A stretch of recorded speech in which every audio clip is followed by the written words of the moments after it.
वेखण ते सुनन वाले दोस्तां नूं मेरी तरफों अस्सलामु अलैकुम जी। मौला तुहानूं सलामत रखे, वसदे रहो, आबाद रहो।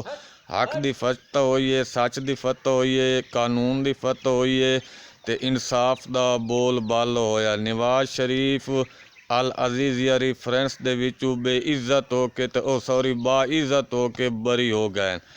पता नहीं ओ पागल बंदा, ओ नामुराद बंदा केड़ा जे सर्वे किया ते आख्या बई पाकिस्तान दी जड़ियाँ अदालतां हैं वो 139 नंबर ते हैं इंसाफ देवन च। उन्होंने विखाओ बई ये इंसाफ होंदा। इतना तेज़ इंसाफ किसे मुल्क दे किसे जज किसे अदालत दिता जितना जल्दी इस नवाज शरीफ नूं हाई कोर्ट बैठो है जज आमिर फारूक दिता।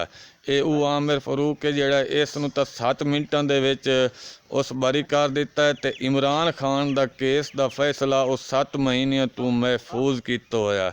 जदन दे ये सहूलतकार इन्हां दे सन ये उत्ते 16 महीने पहले मुसलत किया है ते सन डीजल ते पेट्रोल महंगे मालूम होंदे हैं ते जदन दे ये दो नामुराद बिरा एक लंदन चू ते एक पाकिस्तान बह के ते हुक्मरानी की ते वजीर आजम बनया चेरी बलासम। इन्ना डीजल ते पेट्रोल दियां उत्थे कीमतां लै गए जो जट वत उवे पुरानियां गल्लां ते आ गए। 1980 तो पहले ट्रैक्टर होंदे हैं, थोड़े बंदे अप्पड़ लैन सकते तो वह वत इन्हां जोगां ते 2 दांद लै पिछों हल लाया ते अपनी वाही करेंदे हैं।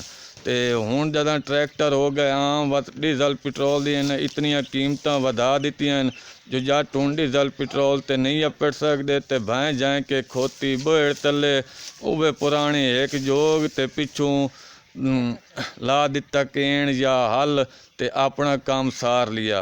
जट नूं इन्ना उक्का किसानां नूं इन्ना उक्का पिछा रखियो होया है। कोई इमरान खान आई जिहड़ा किसानां दे बारे कोई अच्छा सुचेंदा है ते उसे दा फैसला उसे हाई कोर्ट दे विच 7 महीने तो महफूज पिया है तो वो बिल्कुल जनाब कोई फैसला नहीं सुना रहे ते इदे फैसले तो फैसले हो रहे हैं ते बाइज्जत बरी हो रहे हैं।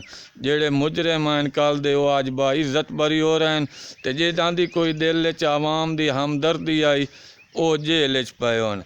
लेवल प्लेन फील्ड का जिहड़ा लंदन दे विच मुआहदा होया है वो पाया तकमील ते पहुँच गया है ते हुण आखिरी उन्हां दी जिहड़ी शर्त आई वो रहिंदी है बई 2/3 अक्सरीयत नाल नवाज शरीफ नूं मुंतखब करन दा ते वो अगर इन्हां जज्जां दे कोल तो होंदी तो वो ही इन्हां कर देवना ही वो आ गई है आवाम दे हत्थी ते आवाम नूं पता है जो इन्हां साडे नाल केड़ा सलूक कीता। इन्हां साडे कोल सिहत कार्ड खो लिया, लंगर खाने बंद कर दिते, और दूसरे पनाह गाहां बंद कर दित्तियां, सहूलत कार्ड इन्ना ख़त्म कर दिते, आवाम इन्ना महंगाई दी चक्की च पी दिता ते सारे जेड़े कानूनी गैर कानूनी हरबे हैं वो इन्ना सारे इस्तेमाल करके ते अपने आप नूं ते अदालतां नूं आवाम दे अगों नंगा कर दिता ते अल्लाह उसदा इन्हां अजर देसी ते इंशाअल्लाह इन्ना जज्जां नाल इन्ने सलूक उसी क़यामत वाले दे जिवें ये पाकिस्तान दी आवाम दे नाल करेंदे पे।